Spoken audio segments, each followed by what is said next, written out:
Hey team, thank you so much for watching my little brief intro video there. Trying to avoid hits and strikes on the channel and all that jazz. Anywho, so here's what we've got planned for tonight, team. I'm very excited. All right, so a few oh my gosh, it was over a month ago. Hey, almost a doctor. I haven't forgotten about you. I promise. We're gonna do that collab. It's gonna be great. It's gonna be so good. I, sorry. I'm a little frazzled. I don't have my background up. I've been doing a sewing project, and I lost track of time because I was editing the D&D module that I'm gonna release by the end of the year. So I'm super stoked. I got so many things on deck right now. It's also the end of the semester. I'm not taking classes, which is great, so I don't have to take finals, but I do have to grade finals, and I'm gonna have to grade finals while I am at a conference, while I'm at the American Geophysical Union conference. So my December is gonna be busy, but that's okay. That's not what you guys are here for. You guys are here for me, for me losing my mind. We're revisiting Dr. Tenpenny. Dr. Tenpenny team. That's a real person. I did get that grading done. I now have more because that's what being a TA is. It's great. It's so good. Grad school is never stressful at all, and you always have enough time and get paid enough. That's what grad school is. Anywho, um, Dr. Tenpenny is a very vocal anti-vax, and to make matters worse, she is a real life doctor. So that's upsetting deeply to me. Um, what she is, the type of doctor that she is OMM. Oh gosh, I know what that stands for. It is ortho something manual manipulation. You're absolutely allowed to drink during this stream. I should be. I lost track of time, and so I didn't have time to go get a beverage. But eventually, we'll have an intermission, and I will acquire a delicious beverage at some point. Okay. So, yeah, so she is her specialty in medicine, what she's board certified in is like uh if your back hurts, she can probably help. But specifically here, not an infectious disease person, like not even a pediatrician that gives kids vaccines, right? Like that's not what she does. She can help you if your back hurts, right? So that's what she's board certified in. But what she is now like, but she is like the doctor. Uh, she is like the anti-vax doctor, right? So Sam Martin, like, so yeah, so she's a DO instead of an MD. Med school for them these days is effectively identical. The only difference is that DOs can have the OMM specialty, and MDs don't. So that's like the one thing that DOs learn that MDs don't. I know this. My sister is actually a DO, and so she's explained to me the difference between DO and MD a whole lot. But residency wise, like they can crosstalk like any, except for OMM, any residency that well, this is true. Any residency program that an MD can go to, and a DO can go to. An MD just can't be board certified in OMM. Orthopedic manual manipulation. I'm pretty sure that's what that stands for. Okay. Okay. What's up, almost doctor? You sent me a DM over on the Twitters. I've got Twitter open. Oh, I would love you to hop on in this. Nope, that's the wrong link. I'm super sorry. Um, uh, this would be a Dr. Dan thing, but he has like a family and children. Um, Almost doctor, I'm gonna get you a link. Do. Give me 2 seconds because I put it in one chat. Copy, maybe copy link address. Let's try that. I'm sorry, this is just like the most fascinating YouTube that we can possibly do. There we go. You should have a link, dude. I would love some company for this one. Okay. So while we're waiting for almost a doctor to join us, as in my co-host to suffer alongside me, let's do a quick test because last time we did Dr. Tenpenny, remember that she is banned on like all social media for spreading misinformation and being a generally terrible person. Oh, what's up, Matt? Hello. Not much. I just finished some code for one of my boards that controls a laser. So Nice. it was easy because it was mostly code I'd written before, Gotcha. but it was nearly a year ago. So I was just going back through it going, I really wish I'd documented this a little better. My past self is always very bad at remembering to put comments in her code. And I don't know why. Current Maddie, am clearly excellent at it, right? But I don't know why past Maddie is always terrible. It's very silly. I know. It's like, I've got to remember what every single one of these variables are, and then you come back to it a year later, you've never touched it. Like, Although I have the feeling that the code is going to be much friendlier than this because... We'll see. The closest I have to a background in vaccines is my chemistry major, but I did do some metals in medicine, so I've looked at things like thiomersal before, and I've had a look at how they do it. Plus, I've studied organic synthesis, so I know how to make drugs. Use them. Okay, If that's well, anything. that's more than me. But this is mostly like she doesn't present a whole lot of science. It's a lot of propaganda that's going to make us really angry. And just so you know, to get to this video, you have to like go to her personal website, sign up for a class. This one is like free, right? But she charges money for this nonsense. But this is the only free one, and I refuse to give her dollars, right? I did check the terms of service. There's nothing in there that says you can't distribute it. So well, we're reacting to it, so it would count as fair use anyway. For educational purposes, it's fair use. And this is the free one, so like you can't. We're doing nothing bad. It's all under fair use. So let's make sure we can hear, because last time I tried to stream one of her things. It was an audio only file, but it like wouldn't play through StreamYard. Like they'd put some type of security things that you couldn't stream it. So let's see. Is that coming through for you? I can. It's a little. Is it quiet? Odd. I'm not sure if that's the microphone on their end. I'll wait until she talks. Okay. They just introduced her. I skipped through like 7 minutes.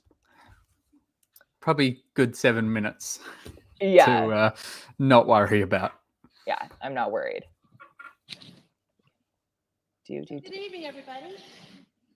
Thank you so much. It's a little quiet. It is a little quiet. It'd be nice if she used that microphone sitting next to her. So thank you again, everybody. That's better. Okay. Wait, what did I do? Yeah, it's not a proper stream or live stream until there's problems with audio somewhere along the way. Right, exactly. Okay, so please play. No, it's doing the thing again. Let's see if I skip ahead. I'm concerned, like, so it might have a check to see if it's streaming, right? Like that happens sometimes. And I didn't think about that until 5 seconds ago. Okay, if this doesn't work, what's my plan? What is my plan?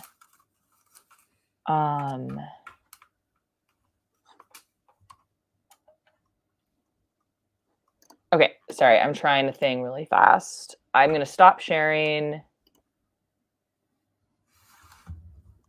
Okay, that's not the issue. It's just not loading. That's what's happening. Okay, so I am going to, sorry, I'm gonna drop the quality of the video. Hey team, if you were wondering why other YouTube streams with lots of followers, like this goes more smoothly for them, it's because they have a producer. Oh, what I wouldn't give to have assistance on my What I channel. wouldn't give to have a producer, right? Like that would be amazing. Okay. Although, while you're talking about misinformation, if that's not working, oh, was it? Keep talking. Let's talk about Okay. misinformation while I try to get this to load. Actually, I have a question for the chat. So, one of the things I'm working on is it's a bit of like a side project. I'm reevaluating some safety stuff for laser pointers for one of the astronomical societies because, if anyone might be aware, in Australia, you're not allowed to have laser pointers that are above 1 milliwatt in power without a reason. Otherwise, it's classified as a dangerous weapon. So the police can actually confiscate them. But astronomy particularly at night, if you've got laser pointers to point out stars, it counts. So I'm doing that. Now, I have a bunch of my own laser pointers that claim to be less than 1 milliwatt in power. I tested them on Tuesday. No, was it Tuesday or Monday? Monday. And I put them through one of the meters we have downstairs because we're set up to do a lot more optics. I'm curious to see what you and the chat think the actual power came back at. So it says less than 1 milliwatt. Now, my assumption with this is that my first thoughts are about 5 milliwatts because I know that these kind of pointers do typically fall in that range, or at least that's what they normally say they do. I also tested a 15 milliwatt laser, but yeah, I had 3 different colors. But yeah, the green one in particular was the one I was keen on, but still not working. I think it is now. So what was it in milliwatts? Oh, okay. Well, because I asked the chat, I might give them a moment. So why don't we see if this works, and then I could always answer it later. So okay. I am curious to see what people think. And they've made it appear real. Okay. But fear is the tool and the mechanism that they've used to control everybody. And I hear endless stories from friends and colleagues and patients who tell me, you just have no idea what it's like out there. And I think they're kind of right. Because I feel like most of the circle of people that I run with are in the same space. They're right too. She doesn't know what's going on out there. If she's an anti-vaxxer. So yeah, this is just talking about the big they. No names, no facts, no like actual references. Just I've spoken to people and they told me. I'm like, if I went up to any of my professors and said, "Well, I've talked to people and they claim this," they'd look at me going, "What the hell are you on about? Proof it or get out," basically. Yeah.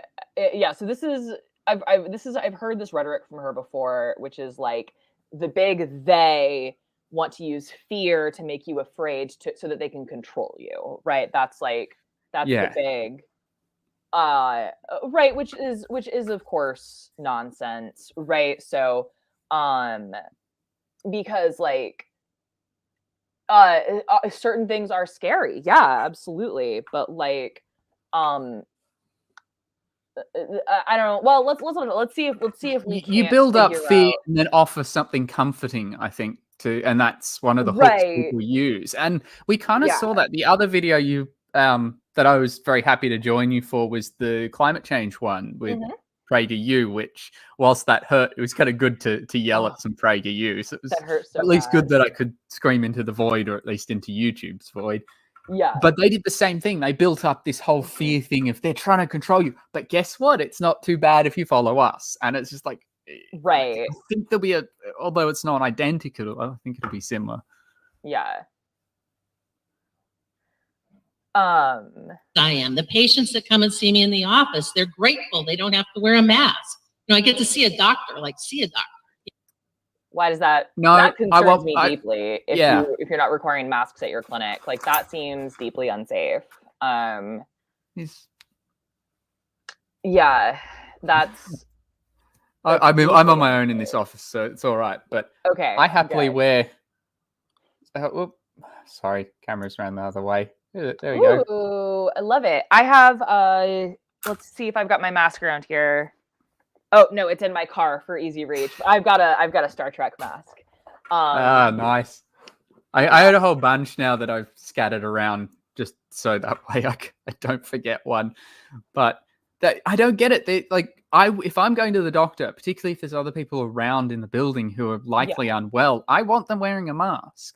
Right, But generally speaking, Australia's been all right. Most of the time when we've said you need to wear masks, the majority of people obey it.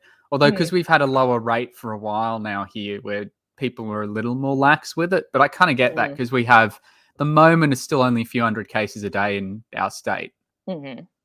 And some parts of the state actually exceeded 100% vaccination because for when they did the original census to figure out how many people were there, the people have moved a bit. Yeah. So we actually have some areas that are probably... We're at about like 2/3 of our state have received at least one dose. But like, you know, I work on a university campus which has a high population density, so it's gonna have high transmission rates. So yeah, like I wear a mask when I go to work. If I'm alone in my office, I'll take it off. And it's just like I don't particularly enjoy doing that, but like I also you know, I'm a country kid. I would rather not wear a seatbelt, right? But like, you know, it's not my favorite thing in the world, but it is safer to do so, right? I drive through, into the city to get to my work because Charlotte University is pretty close to CBD. And, as even if I find the seatbelt uncomfortable, I'm wearing it because that's the safe thing to do. Yeah. I'm not. And the thing with masks is that it'd be like taking the seatbelt off other people without them wanting to. Right. And that I don't feel good about that. Okay, so she doesn't require her people at her doctor's office to wear a mask because apparently, like, you know, feeling mildly more comfortable is more important than your safety. So that sounds great. Yeah, see how comfortable they are when some of the patients end up on a ventilator. Yeah. It's just... What do I have against seatbelts? Nothing. I'm just like, listen, if I'm in the middle of a wheat field in a pickup truck, right, I want to be in the back of the pickup truck, just like ready in the back, right? It's a thing. I like I said, I'm a country kid. I'm a country kid at heart, right? The longest drive I've ever done without a seatbelt was because there wasn't one available. I was in Papua New Guinea and we're on a dirt track going from the local town out to like a traditional village, and it's basically dirt. Yeah. And it's just like it's a regular truck that they put a tarp over the back and wooden benches, and that's their equivalent of a bus. Yeah. And I could actually grab onto the side and look around the front of the truck while it's driving. I mean, they weren't going too fast, but I remember looking around. I see an animal run out and the truck swerves a bit and bumps into it. Ooh. Then the guy comes back with a bag with something dead in it, drops it in the back with the rest of us. We get to the village, we speak to the people who's in the drive, next to the driver, and he was like, yeah, he swerved to hit it. Ooh. This is their dinner. Nice. It's like, okay. So yeah, that's the only time I've ever not had a seatbelt on for any length of time. It was like, but there wasn't one. Right. Okay. I never go on a tangent, do I? No, let's let her talk. And talk to them. So false evidence appearing real. And by that fear, they forced us into a quarantine.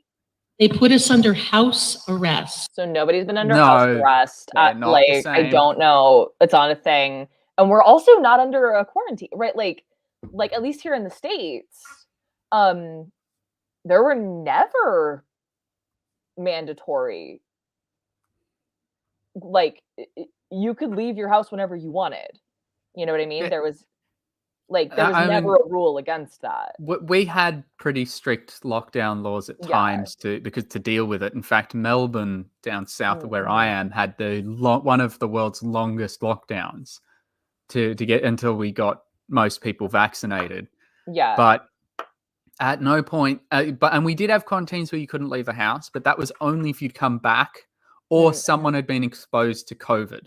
Okay. So under normal conditions, if you weren't exposed, even in the lockdowns, you could leave for certain activities. So exercise, go to the shops. And there's restrictions at times on how far you could go because they didn't want it moving. Right. But we kind of needed that. And we actually stopped it getting out of hand. We took on the Delta variant. And although I'm not going to get into how we handled at the beginning, we managed to go from nearly 2,000 cases a day back now down to only a few hundred. Yeah. Well, and but again, in the States, and I, not even to comment on how I feel about how the US handled the pandemic, especially the early days, but there was never anywhere in the entire United States where anyone was under a quarantine. I Right. think it's that rhetoric of people don't like the quarantines. It's a bit inconvenient. So she's playing it Yeah. up like they're trying to oppress you rather than it's Right. actually trying to But help. like, And it always annoys me when people do that because it's yeah, but "Grr." she's also speaking she's speaking at an American church, so she's speaking to just Americans, right? Like, not to like forward the Americanization of the internet, but like to the audience she is talking to, that's an outright lie, right? Yeah, we had restrictions on like what could be open, right? Like restaurants. Actually, even here in Oklahoma, restaurants were never required to close. They were allowed to have that. That was never a thing. And the only exception might be military. Military did have like actual quarantines, but that's the military. They're allowed to do whatever they want to their personnel because they own your soul when you're in the military. But all right. Also, I love this. They gave us false evidence. Okay, well, what evidence were you given that you see as false? Right? Like let's talk about it. Let's give a specific. That's how she started that sentence. I didn't want to click play again before. My guess is we won't hear Right, no, we're anything. not, but that's part of the like that's actually one of the reasons why she is kind of hard to debunk because she never presents like claims, just rhetoric, right? She kind of leaves it up to people to put the dots together in their head whatever way they want. Exactly. So well, I didn't say this or I Oh, didn't I say that. Right. That's actually fairly similar to the They PragerU turned one. the myth of the mask into facts. What so is- that they convinced us that this diaper that we wear on our face does something for someone, including. Okay, but you're a doctor, right? Like, why do surgeons wear masks when they perform surgery? Right? This rhetoric of trying to play down the masks as they're trying to oppress us, or they're trying to it's like no. Apart from like physical distancing and the vaccine, in terms of actual stopping the spread, the masks are the most effective part of PPE that we can use en masse. Yeah, absolutely. Absolutely. And the other thing too, and sorry, I just want to say this before we get on, and while I remember, of all the medicine that we currently use, the major modern medical techniques, vaccines are the most understood. Yep.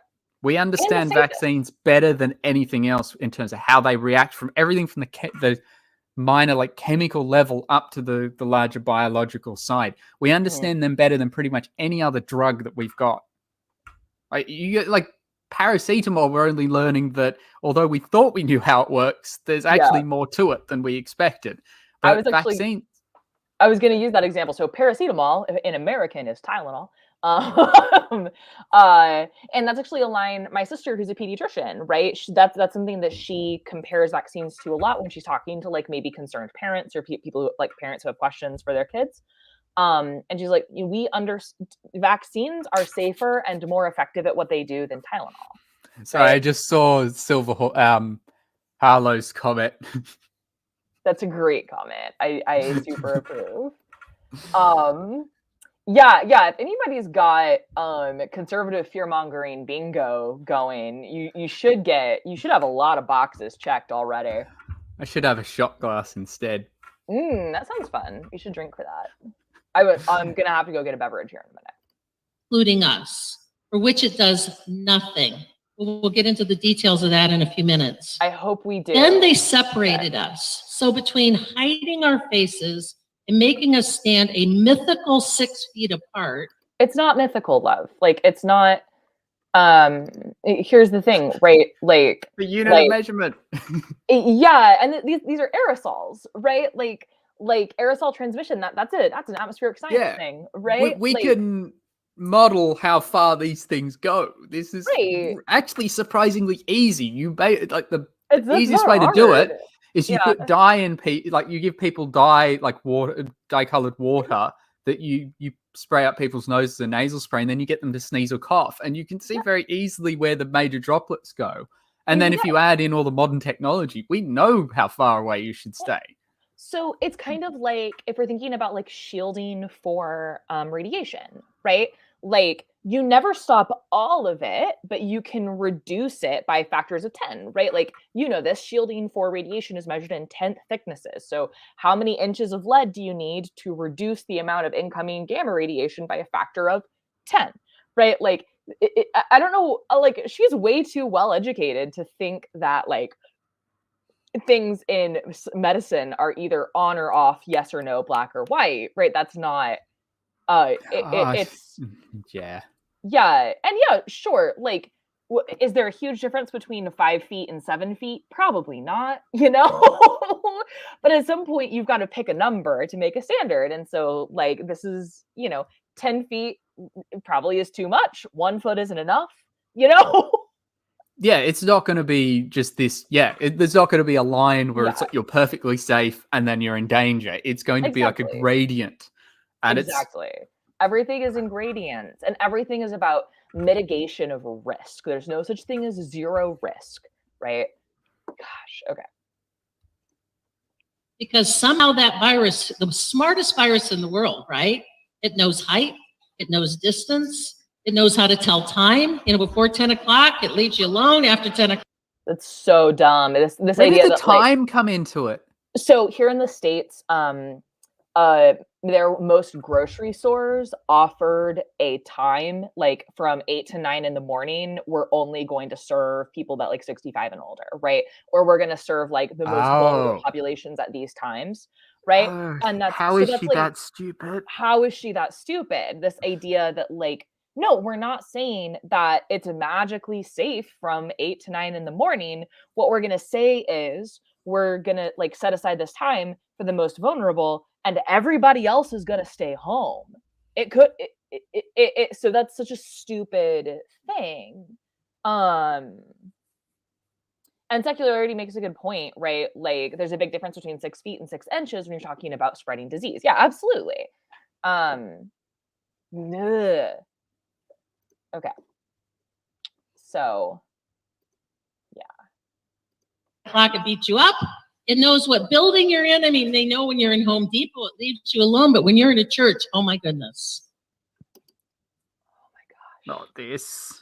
not this. But So, our equivalent of Home Depot is Bunnings, I'm assuming. Because yeah, that's your hardware store, isn't it? yeah. You go buy. Yeah.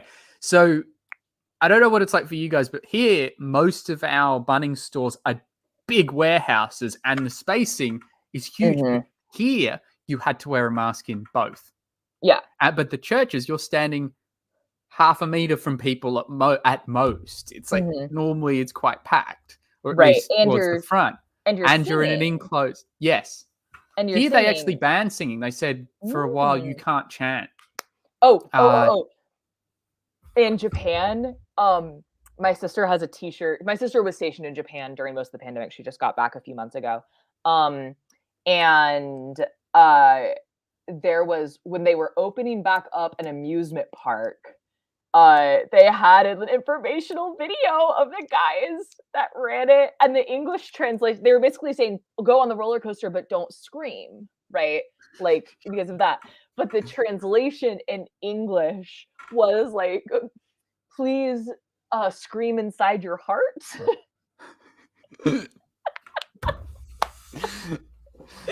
And that's my I'm screaming inside my heart as well as verbally right now, which is safe because I'm alone in my garage. Right? Yes, I'm alone in my office and our air conditioning is switched off for now. It might get warmer, but there's not many people around, so. Yeah. There you go. Okay. It knows whether you're talking or whether you're singing. Yes. Because actually. when you're talking, it's okay, but singing, no way. Because you like okay, so actually I took this class. I took a class on musical improv, like comedy improv, right? So I've been in that, and we all wore masks in that class. And so I was actually taking at the same time a regular improv class and then a musical improv class. Hey, at the end of my regular improv class, my mask was fine. At the end of my musical improv class, my mask was soaked. Because do you know how much you spray when you're singing really loud, right? Like, yes, turns out if a virus is transmitted through water droplets, your spit is water droplets. You spit more the louder you talk, or if you're singing. My goodness, this goodness, right? It's like, but like even the difference between like when I'm talking here, like this level, even if I get a bit animated, and teaching, particularly if I'm in a lab and I've got a group of people, because we did for a short amount of time have to wear masks, and we could still get people in before the numbers grew again. Yeah. And yeah, there was like I'd be out of breath doing that, even though I can normally wear a mask fine, and I'd just have to stop every now and then, catch my breath, which I could still do in the mask. There's no problem with it. But like the different, you take it off, even the difference between teaching and not. But I imagine the singing would have. It was nuts. But like, here's what was never prevented, right? Like there was never rules about you could have a virtual church service, right? Like you could that was never not allowed. My grandfather kept recording them or using that instead, and that was fine. Right. There was never a rule against like we even never, you could have like less than 10 people at the church. So if you wanted to do like, if you wanted to take communion, right, if that was, because that's something that's very important to a lot of people, and I understand that, like if you do it in small batches, you were allowed, right? Like there was ways to do this stuff safely.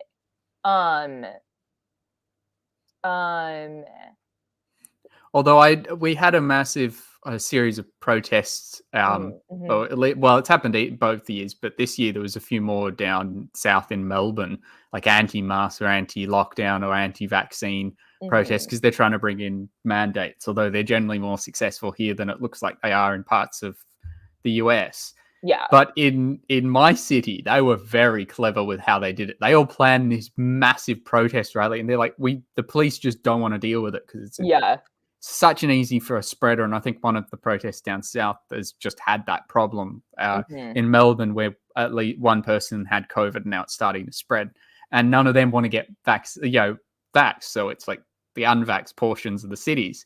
So what they did here, the day that they had organized to come in, the police had said you're not allowed to move. So they could set up roadblocks and check where people's addresses were and make sure that it wasn't too much. But they all were going to get on the train and come in. So the trains all went into a weekend of maintenance. Excellent. They basically shut the line down and stopped the protest because they couldn't get in. Wow. All right, so let's listen to her. Like, this is doing the same thing as PragerU. She's saying something absurd every 3 seconds. It knows it can count how many people are in a room. It knows if it's more than 10. I cannot believe that she doesn't understand more than that, basic probability. It knows whether or not you're at a Trump rally or whether you're at a Black Lives rally, Black Lives Matter rally. Oh, no, sure doesn't. I'm not gonna lie, I don't even want to touch that, right? Yeah. But sure I think everybody can see how stupid that is without us needing to go into it. Yeah. Oh no. Oh no. Okay, we're at 12:14. I think I just need to reload it. Yeah. So. Okay. Bam. Matter rally, right? Trump rallies, we're going to kill all of you. Black Lives Matter, we'll just leave you alone. Smartest virus ever. Of course, no one thinks thinks they keep coming up with more mythical things that this virus can do. What else? I heard the other day now, the virus really can not only tell time and count the number of people that are in the room, it can.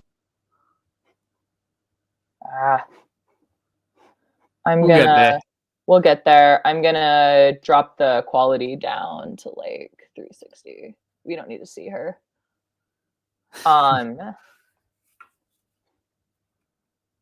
Okay.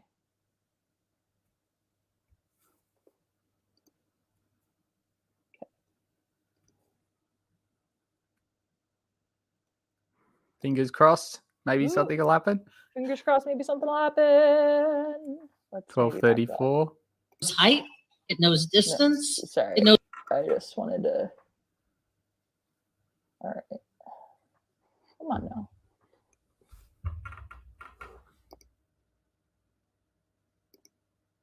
Okay, close enough.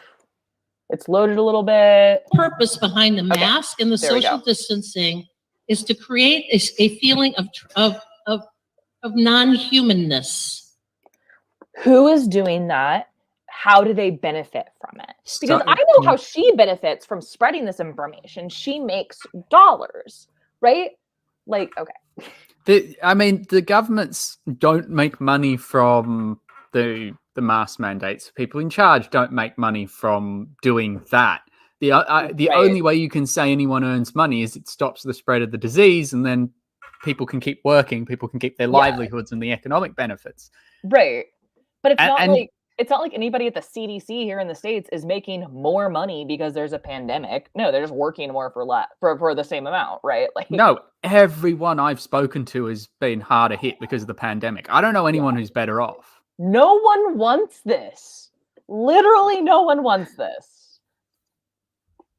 Because there's been lots of studies that have been published for years about the subtleties of facial expression. And this is how we recognize and connect with each other, how you can tell by a little change in an eyebrow whether the person agrees with you or doesn't. I like how she picked It's the one all example that you can still see. Yeah. You can still see eyebrows with a mask on. Yeah. Also, like this isn't no one is saying, right, that like part of our communication isn't through nonverbal cues, right? Of course, a ton of our Yeah. communication is through that. A common thing on this thread is that like kids are going to be behind socially, right? Like yeah, and that's coming out as true. Yes, but the longer you don't wear a mask, the longer they are in that position. Right. And so like, but if you're going to balance risk, right? We're risking like illness and death over being a little behind on social cues that they'll have to catch up on. Right? Like that's apples and oranges. Those aren't the same thing. Oh, and that's not to mention the permanent damage that COVID can leave people and does Right. leave people. Absolutely. So yes, everyone talks, oh yeah, it only kills this many people. I'm like, I don't know how you can balance the lives like that. But on top of that, it permanently affects people a lot longer and on a much larger scale. Yeah, well, and like in the United States, when we have over 600,000 dead, right? Like that's more than the entire population of the state of Wyoming, right? Like, okay. Educating our children and what we're doing to them. You know, there was a study that came out on Green.info a couple of days ago that said now that 68% of parents are now reporting psychosocial and physiological problems. I'm going to lower that again. We're just going to go. Well, and again, so she's getting into what we were just talking about. And Reason to Doubt has a great thing, right? Yes. So like with a special needs kid, pandemic has slowed his progress, but that's better than death. Okay. Problems by what we've done to kids over nothing. Over nothing. With the masks, over nothing. with the distancing, with the gloves, with making them be scared to death of people with the mask, and even more scared to death of people who don't have on a mask. We've already heard from psychologists that it's going to take decades to unwind what we have. Yes, because we're all living through some trauma, right? Yes. We're all living through trauma. No one this person is making it worse. Right, and she is actively making it worse. Like, oh no, like children are experiencing trauma because we're living through a pandemic.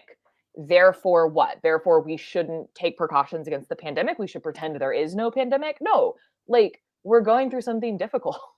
It's like, we shouldn't take precautions because, the Spanish flu is going around, or technically what the flu of 1918 is going around, H1N1. And it's like, we're killing people. Just take precautions. The best way to get away from this, the best way to deal with this is to get rid of the virus as soon as possible. Absolutely. Encourage people to get vaccinated, encourage people to wash their hands, to wear masks, to social distance. That is the fastest way we get through this. Yeah. Ooh, I got scheduled for my booster shot. I'm excited. When are you getting it? The 6th. You're just before me. Ah, I'm on the 17th. So gotcha. I have to drive to Purcell, Oklahoma, but it's shorter than where I had to drive to get my original vaccine. I guess I'm lucky because we can have, because we're close to the CBD here. Yeah, there's a lot of people, so it's and we've got the infrastructure, so I can do it on the way to work. Gotcha. Although I didn't last time; I had to drive out a bit for my original one too. Yeah, one of these days, probably off stream because this is very boring. I'll explain the fun intricacies of living in Oklahoma and having separate, like, there's like Indian health system, and anyway, it's a whole thing. Done to children's brains in the last 9 months. This video is from like a year ago, but when it was worse. Gosh, okay. The social distancing, and then they separated us. They told you first, remember when they came out and they said a congregation no more than 50 people, and then they quickly went to 20. And because it was spreading so fast. Yes. Why is she surprised that mandates were brought in slowly and we did them stepwise? Yeah. All right. Let's maybe get through her introduction. Let's just jump ahead. Why don't we? Longer. Okay. Be afraid of offending somebody. And I know it's just your decision, right? It's just stop it. Your job is, because people are in such a coma over this, and they're so I don't know why this is so slow. Like, it's not my internet because I'm streaming and I think that's going okay, you know? I mean, I know upload and download speeds can be different, but you would be receiving the information from my feed as well, and that's not cutting out as far as I can tell. Yeah, so I don't know. Sorry, team. Next time I'll like figure out a way to download the video beforehand, but okay. entrenched in their fear. The only way you're going to get their attention is a metal pan and a wooden spoon. You know, it's all the thing, and that's the way you. So wait, now she's encouraging people who are like anti-vax and anti-mask to like not just make this bad choice, right? That puts other people in danger, but then also as loudly as possible proclaim their ignorance. Like and try to like convert other people to her cause. Great.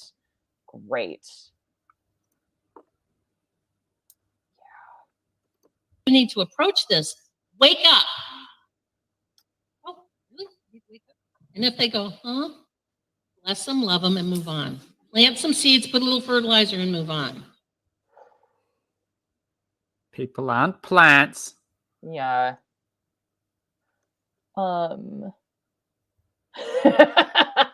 Gary, I like that interpretation. I like that a whole lot. All right, we're gonna. I feel like I'm back in high school and like streaming anime over Mega Video and at 2 o'clock in the morning again.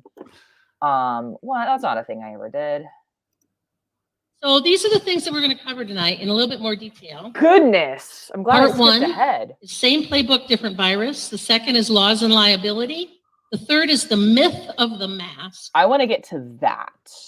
Okay, I want to get to that because I want to hear her talk about masks. I don't want her rhetoric. I want her to present an argument. You know, so let's try maybe the hour mark because she's kind of long-winded. It did sound like it was the third point. Yeah, that was going to be the third point. So let's see how that goes. I'm letting it load a little bit. I'm probably getting like 12,000 viruses right now. I bet that's probably what was happening when I was watching Full Metal Alchemist on Mega Video on my dad's work laptop. Ohio. Thank you, Helen. So we do hugs over masks because we know there's nothing to it. And we know that, I think we've gone a little bit into it by the sound of it. Yeah. All right. So but she just encouraged hugs over masks, and now I want to punch my computer screen. I would like to punch something. Perhaps someone? Okay. Well, I'd rather it not be someone because I don't want to get into the trouble over it. But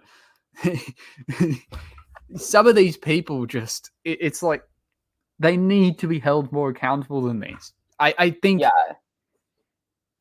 I don't know if it's a controversial opinion, but when people who should be educated better present misinformation, I would say that is almost criminal. It should probably be criminal to spread danger Yeah. like this. I see it as the same point as a surgeon that doesn't do their job properly and puts patients' lives in danger. They can end up in jail if they do it deliberately. Yeah. Well, and that's like, there's such an extra level with her because she is a physician. She is a board certified physician, right? Yeah, even if she's somehow bought into this, I would still hold her accountable for not being more critical of the stuff she should be aware of. It'd be like a physicist trying to be a flat earther. No, if you're going to claim you have expertise, you better go that extra step. Yeah, like you have a responsibility. Icarus, that's like the greatest comment of all time. Equivalent exchange, Full Metal Alchemist episodes for computer virus. Okay. All right, we're going And from how here. I'm not going to be enslaved by this stuff. Oh, And because of that, and because of this, persecution complex a little bit. I wear a mask happily. I do not feel persecuted. I don't feel persecuted. Like, listen, would I prefer it to not be necessary? Sure. But it's barely an inconvenience. I would like to see her try and deal with, although I bet she'd never do it, to deal with the physics of how the water droplets are stopped by the mask. Yeah. Yeah. Well, like, and my guess yeah. is that what she's going to try and pull is the virus is smaller than the possible gaps in the mask, therefore it won't stop any of them, which is so incredibly dumb because the virus doesn't come out on its own. It comes out in water droplets that are way bigger than the gaps in the mask. Right. Even right. a mask even just like a piece of cloth that is the wrong pore size will still stop something like 70 to 80% of the droplets. Yeah. All right, I reloaded it for the 12th time. Because of this massive blowback, they've accelerated the program. And that's why all of these crush downs are happening more and more and more, because they know that they've got a finite period of time to crush us once and for all. Wow, that's conspiracy theory nonsense. Oh my That escalated goodness. quickly. I didn't think it could go up quickly. I didn't think she could go that much further, that much quickly, because we're already starting at such an insane level. But she went. She did it. She got there. So this is again. There's like the vague they that I've gathered are evil had this plot to, I don't know, make us wear a mask. Like, I don't know what their goal is. But see, they've never made anyone wear masks inside their house. Yeah. You can go for exercise without a mask. Yep. They like, And remember, the U.S. has never had a national mask mandate. There were states like where I live where there was never a mandate to wear masks literally anywhere. We still have ours, but what happened is our previous premier, which is, I think, the equivalent of your state governor, left because of corruption allegations, and I won't get into all of that. But the new one is a very right-wing religious. Okay. I'm not going to say nut job, but other people have. So alleged nut job. Yeah. And he's been accelerating all of the coming out of these lockdowns, coming out of these laws against the medical advice. So we've now got Omicron around. We're not sure exactly how, because we've already detected a couple of cases. So it's like, well, it's too late. It's spread. And he's like, oh, we're going to get rid of masks on the 16th. And we've had them. But most people would, like, if you left it, most people would be fine with that. Because you don't need it in a house. But in shopping centers, public transport, I think we kind of need it. Because, yes, we have a lot of people are vaccinated, but it's not enough. Yeah. At least wait until see what the science says about Omicron first. Right. Well, and like, let's keep wearing masks so we can lower the rates of these like mutations, right? That's part of the problem is that like. Look, it's a numbers game. The more people that get infected, even if they're vaccinated, the more chances the virus has to mutate to something Yeah. that is a lot worse. Like, I'm not a biologist, but I understand evolution is probabilities, right? The more things you have, the more likely something bad is going to happen. Yeah, I kind of Right. see it as like a really massive, complicated random walk model where you're bouncing around, Right. but you can affect the probability to give it a chance of going one way or another. Yeah. I know we're talking more dimensions than the two, but that's the computer modeling that I remember from physics, so I'm sticking with it for now. Yeah, And I like that we're both like trying to understand the squishy science, and we're just like, that's not my field. It's so weird. Let's just relate it to a random walk. It'll be fine. yeah, bring some maths in, bring some Bring physics. some math. But we don't want to give it those chances because I think per person, you give it the opportunity roughly of 1 trillion mutations. It doesn't take long before the numbers of mutations opportunities that the virus has become absolutely insane. Yeah. The fact that they managed to engineer the vaccines so that they're this resistant to all the mutations is such an impressive feat. That's amazing. Because this is, as everyone probably knows, and I bet she will even will or at least has mentioned at some point, it's an RNA virus. Yeah. I have the feeling she's going to talk about RNA and changing your DNA or something ridiculous like that. But the RNA viruses don't have a lot of the checks that the DNA viruses do when they infect new cells. So they're prone to extra mutations. This is not coming from me. This is actually coming from an immunologist that I spoke to early on about it. So you actually, with RNA viruses, do have a much higher rate of mutation. And what they did for the vaccines here is they developed them for that spike protein, because that's one of the most useful parts of the coronavirus from the virus's point of view. It's what allows it to infect pretty much everything in your body. It's why there's so many side effects and why you feel absolutely destroyed, because it gets into everything. Yes, it has an affinity for lung and throat cells more than other things. Yeah, I'm showing how much the medicine I actually remember, but it can hit everything. But because they're targeting that spike protein, it's not a useful mutation for it to change that. Not quickly, at least. Yeah. So it should buy us time, and it's why even like Delta, they were worried it wouldn't work with the vaccine, but it turns out it is. However, these vaccines are also so clever that they can come up with new ones to treat new variants in about 3 months. Okay. So if we can slow that spread down so that it's not spreading very fast, not only will the rate of new variants slow down, but it gives us time to treat them first. And we might eventually, people like Hirsch, just stop. Just stop with the stupidity. We could get on top of this, but it's not going to be quick. Right. And it's not going to be quick because of people like her. Absolutely. And it pisses me off that people like her have cost me a year of my life. At least a year of my PhD has been really affected. But yes, I'll stay smiling for now, and let's see what she says before I get too much into a rant. Fair. And I'm just going to say thank you for Dr. Dan, for showing up in the side chat, throwing his bio knowledge at us. Appreciate you. They've got all the liability protection in place to do it. So part one is the same playbook, different virus. Part two is laws and liabilities. The law was put into place so they have no liability.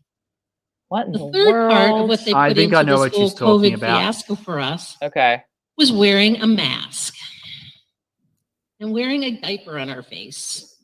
Is what a couple of friends of mine always say, because it's been long known in the scientific and medical circles that face masks worn to stop the spread of viral infections are While it's reloading, I do want to point out that maybe she should wear a diaper on her face to catch all of the fecal matter that she's spewing forth. Yeah. Like,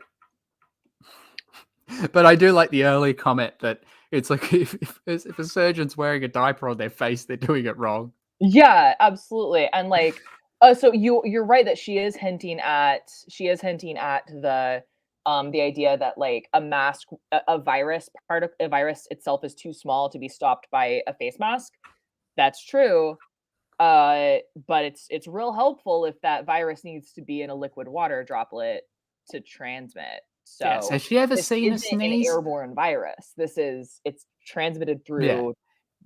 Yeah. And here's the thing: things like CO2 and oxygen can pass through the pores in the mask. That's why you Yeah. don't suffocate with them. Against what some people have claimed, Yeah.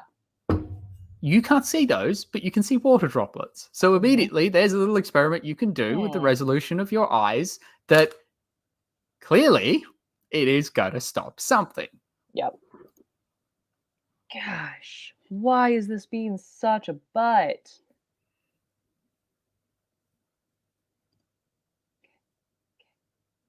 Pause. Play. I'm assuming she hasn't put this up on YouTube.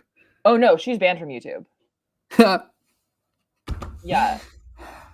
When YouTube can claim the moral high ground, you know we're in trouble. You know we're in trouble. I'm just gonna keep doing this. Although I could say that to social media in general. Yeah. Oh, she's banned from like everything but Instagram. So, you know, get on that Instagram.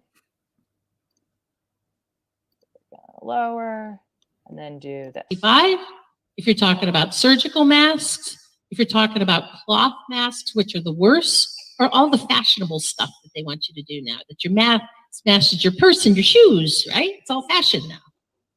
Is what what it actually does. I'm just gonna let it keep playing. That after less than 3 minutes of wearing it, the oxygenation that you get into your lungs and your brain goes down below a level for which OSHA considers to be safe. That's a lie. And have you ever talked to people who wear masks all day long? Flat out lie. Not there. They make mistakes. They make errors. They don't hand you your credit card back. They put the wrong numbers in. They can't talk to you because they're all like I think that might be the effect she has on people. Yeah, that might just be her. Yeah, that might be the effect she has on people.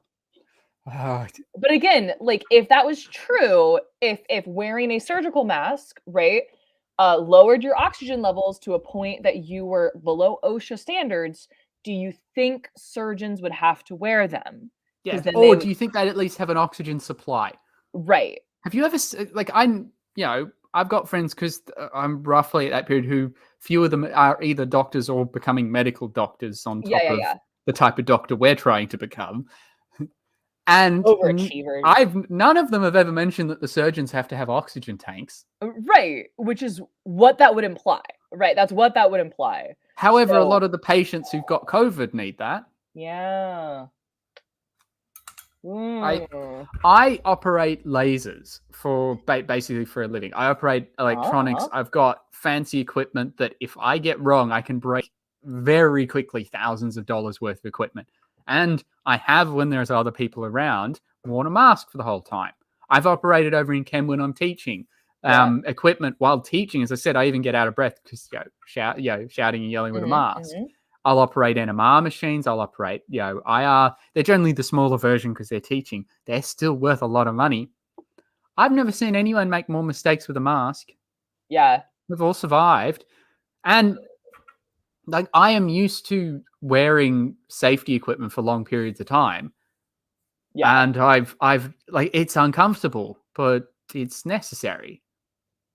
And the thing is, there are people who spend their entire day over in the clean room in the building next door, and they have to wear a mask for a lot of that and have had to. None of them have ever passed out from it. They operate with chemicals like HF, everyone's favorite hydrofluoric acid, which for anyone who didn't know gets onto you, doesn't really burn your skin, gets into your bones and starts eating you from the inside out. It's a fun chemical. And it's one of the is necessary and used by lots of folks everywhere. Yes, and none of them are dying or passing out. No. Or I have run. Yeah, I can run. Because I'll climb and go down several stories between the lab and the office very quickly. I'll run up the stairs with a mask. Fine. Yeah. This has to be a lie. I just she may have bought into it, but it's at some point a lie. Yeah. I'm not sure if I'm quite yet calling her a liar, whether she may have bought into it, but this information is just flat out lie. It is flat out wrong. So I need a beer. So I'm gonna throw up an intermission video real fast, and I'm gonna go get an alcohol, and I'll see you guys back here in a few minutes. I might make myself a tea because I'm not That's- allowed alcohol in the office. Yeah, because you're at work.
You know, look,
Okay, hey team.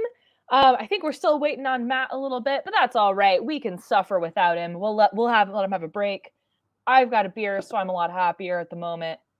Let's just let her talk. what was that? Really? And so, and the other. First of all, that person working at the store makes minimum wage and is doing the best that they can and does not need your abuse. What's up, Matt? My intermission video ran out, so I just started talking. That's all right. Sorry. But I'm all good. I now have a tea. It might take a bit to cool down, but it's Excellent. look, an appropriate mug. Love it. Love it. Love it. That's awesome. But as I got told by science communicator, you can tell I'm not an astronomer. Yeah. With that mug. Oh. Because to astronomers, you don't have all these elements. It's hydrogen. There's hydrogen and helium, lithium, and then all the rest. Oh, I was about to say there's hydrogen and not hydrogen. Is that? I mean, for some of them, yes, because so much of the universe is hydrogen and helium. You can pretty much go those two and the rest. Yeah. All right. Depends what you're trying to model. She's making fun of it being hard to understand people when they're wearing a mask. The poor minimum wage workers that deal with her. Like, I feel for them immensely.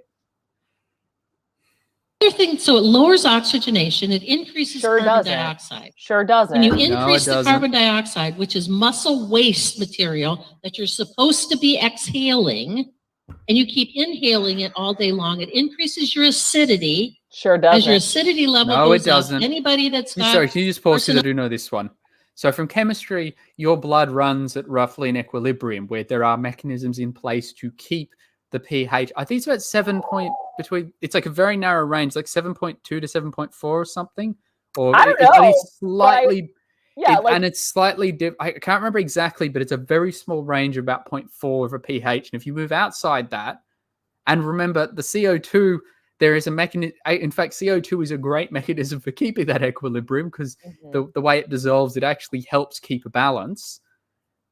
And so the amount of CO2 that you'd need to actually cause, I think it's acidosis, something like that. And if there's an actual doctor around, they can answer it. But the condition for when your pH drops too low, the amount of CO2 you'd probably need to do that just from that without something else being medically wrong would kill you from the CO2 well before then. yeah. So there is no chemical way that that statement is correct in lieu of something else being physically wrong. But by then, that's the least of your worries. Yeah, this idea that there's a thing in the like health, like alternative health world, right?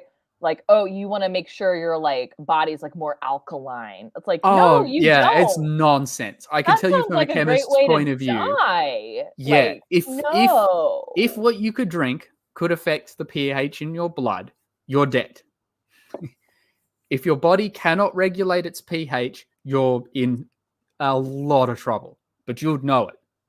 The other thing too, while I think about it, is that they talk about detoxing. And that's another one. It's very similar. If your liver is not detoxing your blood, you don't need a supplement, you need a doctor. Yeah. So from Dr. Dan, CO2 gets converted to bicarbonate, which buffers the blood, interstitial fluid, etc., right at the right pH. Yeah, that's what I'm saying. It acts as so it keeps the equilibrium, but yes, that's good because that's the buffer that I was trying to talk about. Yeah. So, I like that. And the second comment there too, I think was your body detects pH as a proxy for how well breathing is working. Too acidic means too much CO2 because it shifts the equilibrium to carbonic acid and drops the pH. Cool. That's not what happens when you're wearing a mask. Oxygen and carbon dioxide pass through it just fine. Pores are too small in the mask. It may slow some of it down. It may mean you don't exhale as much, but you can still breathe. Because if it was slowly lowering your oxygen level or increasing the CO2, people would pass out sitting at their desk. Yeah. That doesn't happen. Right.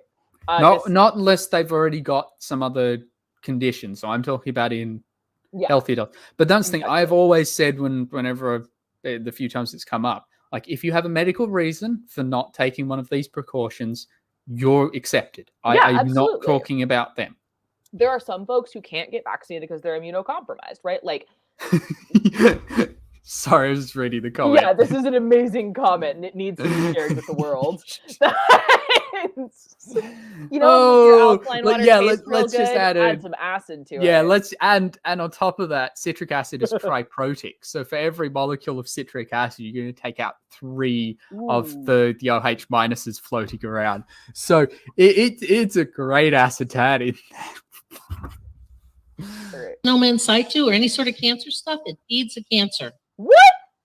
So telling all these people with cancer, you better wear a mask to keep yourself from getting COVID, you're feeding your cancer. What? How did you know this? What is this? Because the medical literature I has don't been know clear this since it's the not 1960s. I've reviewed so not true. 103 articles published in PubMed. Name one of them. Name one. Oh my gosh. Let's talk about this while I have to reload it for the 12th time. I'm trying to think about what she could be referring to. So I know that what happens when you get cancerous growth, because it's a cancer, you don't get the blood vessels supplying the inside of the cancer. So as it grows, the inside ends up kind of basically asphyxiating. I forget the actual word for running out of oxygen in cells. Sorry, someone will have to remind me of that. And it starts dying. And that's actually one of the... I don't know if somehow that's what she's somehow twisting into this weird way of... But CO2 doesn't feed cancer. Cancer will actually probably die before your regular cells because it has a faster metabolism. Mm-hmm. If you've got a malignant cancer, that's the problem. It grows too fast. It doesn't have the shutdown mechanisms that most of your cells should or do have. Yeah. And so I do not see how this can be accurate from any point of science. Right. Oh, Like, what's up, John? Sorry, we've got somebody. yeah, Anoxia might be the one he's... Anoxia. Sorry, just saw that. Hey, John. Hey, everybody. Hello. Did you want to come suffer with us? Well, I wanted to check it out, and I apologize. I'm joining a bit late here, but it just looked like too much fun. This is such nonsense. So what we learned was that what we just learned was that apparently, if you You're mask feeding your somehow cancers. equals your more mask- cancer. Yeah, that's what. Yeah. It was basically somehow the increase in CO2 in your blood feeds the cancer. Forgetting that cancers are still operating under cellular respiration at a faster rate than the rest of your cells, so it's actually likely to kill them first. Yeah. And in fact, a really good example of why cancer cells are generally more sensitive than the rest of them was an accidental gas attack in a hospital. It was not long after World War One. I'm trying to remember exactly when, but they're in a hospital and somehow mustard gas, which is not friendly, got released in the hospital. And everyone got sick. It hit a lot of people. I don't think it did super amount of damage because they managed to clear it out, or at least they had the equipment to deal with it. But they noticed that shortly after that, all the cancer patients started feeling better. Because whatever kills your regular cells kills the cancer cells a lot better. So what they actually then for a long time looked at was using mustard chemicals, or more complicated versions than the gases you have in World War One and Two, for treating cancer. Turns out they're just far too toxic to everything to actually use. So they scrapped that idea. But I just cannot see how CO2 would help a cancer. Yeah. Well, even if it did, what is the premise here? That CO2 is going to be different in your blood? Yeah, you wear a mask and the CO2 builds up in your blood because of this. It's nonsense. It's nonsense. We beat this dead horse. Let's move forward. Haven't found any that says that this is a good idea. I feel like you're Even not in looking at the medical wrong good settings, spot. even when they say, well, what about the surgeons that wear them all day long? Hey. Well, there were several I'm studies worried. that they actually looked at surgical masks, and they had surgeons that had on a mask, and every 2 hours they took the mask off, and on the inside of the Can I make a guess that she's going to talk about how the inside of the mask coated in disease, but then forget to mention that the other side is not? Or that the patients aren't coated in that disease? Because, that's the point. The mask catches all the bad stuff. Kind of the point. And I have the feeling she's going to conflate that with then it equals bad. And I'm worried. Yeah. the mask, the part that's closest to the mouth, they took a little swab and they grew it in a petri dish. After 2 hours, they were starting to grow viruses and bacteria, and by 6 hours, it was really disgusting. Well, no. Yeah. Yeah, no kidding. You're not meant to wear. No kidding. She just Point. kind of made the point opposite of what she was trying to make. She just debunked herself. She did. So, Icarus, yes, she is saying that masks. We're never telling people who even believe in masks and feel that they have to wear them for whatever reason, non-medical, non-scientific, if they feel like it's a social thing to do. Well, No, because it's Jesus said in the Bible, do unto others as you would do unto yourself. Yeah, can I kick Why are you harming yourself? no one. You're not harming yourself. Oh my god! It's just like this is I'm like skipping ahead 10 minutes. Talk amongst yourselves. it's just like no, nobody is. Ow! I'm not going to listen to her preach. One. You know. But yeah, at least that was somewhat easy to debunk. Yeah. Oh my gosh. You're. Gosh. Oof. You're not harming yourself. I skipped ahead because I didn't want to listen to her preach.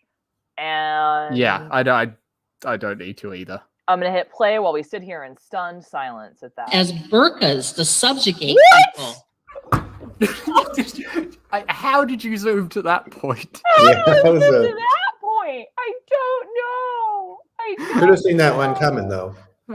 More it's gonna get worse. Well, you saw it clearer than I did. What in the world? It's to shut us up so we can't talk, we can't say anything, and people can't read the subtle facial expressions, and this is destroying our children. It's Okay, not. Destroying them. Okay, So can people think still about hear what what I'm saying? Got into Yeah. if you Yeah. do this with I think I can make body motions that suggest what I think of this with the mask on. Although I Yeah. need to reclip that. There we go. Yeah, you can hear me quite clearly with this mask on, and I'm talking into a microphone and it's been beamed across the side of the world. I Yeah. have never had a problem in a shop where someone is like, can you say that again when I've got a mask on? Yeah. Also, I mean, like, let's just think about this, like blind people are perfectly capable of socializing and reading social cues. You know what I mean? Right? But I think a lot of the audience doesn't know this, and they already have some aversion to people that might wear burqas. And this is just, throwing something else in there, like you don't want to be like them, huh? But this is also talking to a conservative Christian audience that perpetuates purity culture, which it's the same thing. It's the same attitude. God. But the thing is, when people have a go and they're like, oh, look at them using the burqa to oppress, and look at how they're trying to cover people up. I'm like, have you seen Victoria era photos? Mm-hmm. Oh, right. Yeah.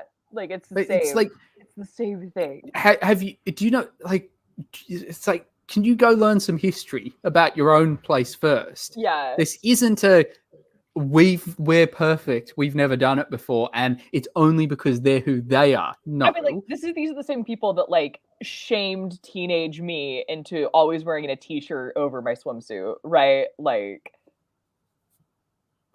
purity culture. It's toxic and bad. So I guess I was lucky with You're a my boy. upbringing. Yes. The boys didn't have to wear t-shirts. Only the girls. Although I was in an all-boys school, so there weren't any girls around to wear t-shirts. Ah, I see. Okay, I'm hitting play. Now, the other thing I suggest to people, if you have to wear one all the time, we started an Instagram page called Masks with Messages. I love the one that says this mask is as stupid as my governor. I love that one. I think that's terrible.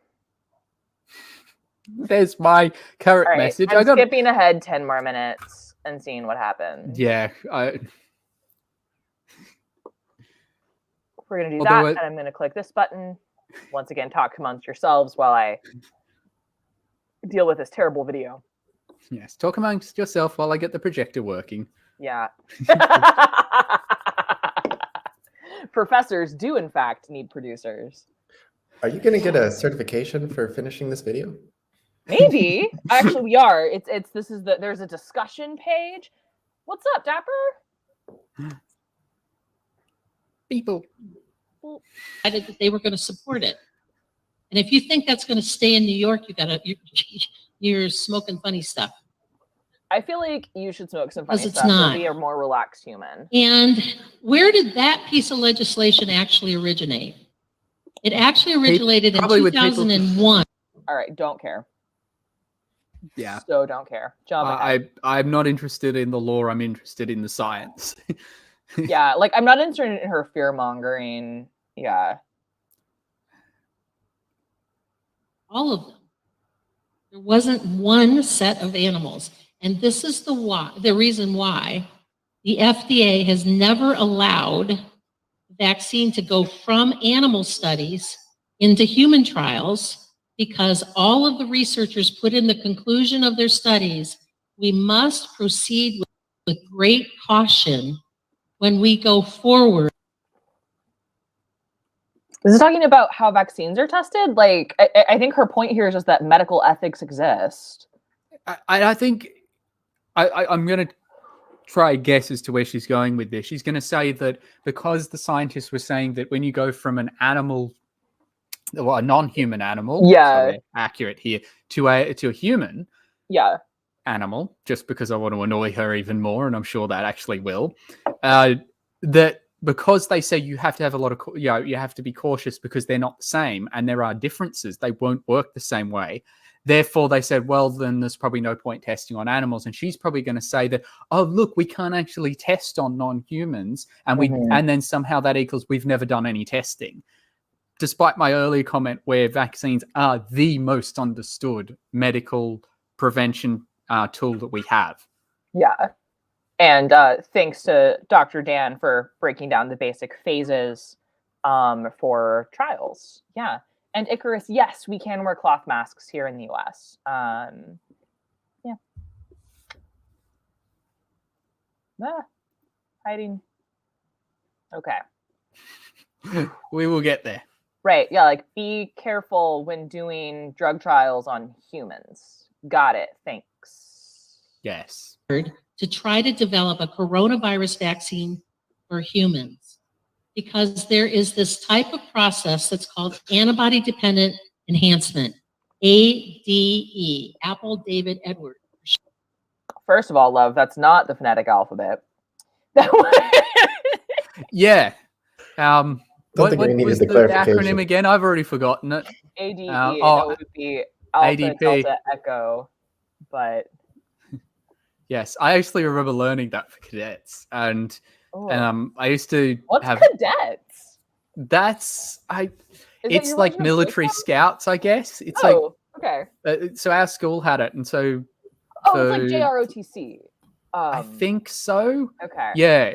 So you learn drill and you do camps and things like that, and you can go up the ranks. And the teachers are the officers, and the students never really can't outrank the teachers, but they can reach an officer position that would fulfill all the different ones. So I was training officer in the final year, but yeah, there was a bunch of nasty people, but that tried to make the experience hell for me. But I actually really enjoyed it. It was good fun. But 8 days in the bush with a bunch of cadets who had to be there because they made it compulsory for year 9. Okay. Yeah, that was quite the challenge to keep them in line. Fair. To a point where I've had to tell people, can you not kick the expended tear gas shell? Because we're on an actual army base. Or can you not poke the snake with your fingers? Ooh. That was an order I tried to give. They didn't listen. That sounds... But you're in Australia. You don't poke anything that moves.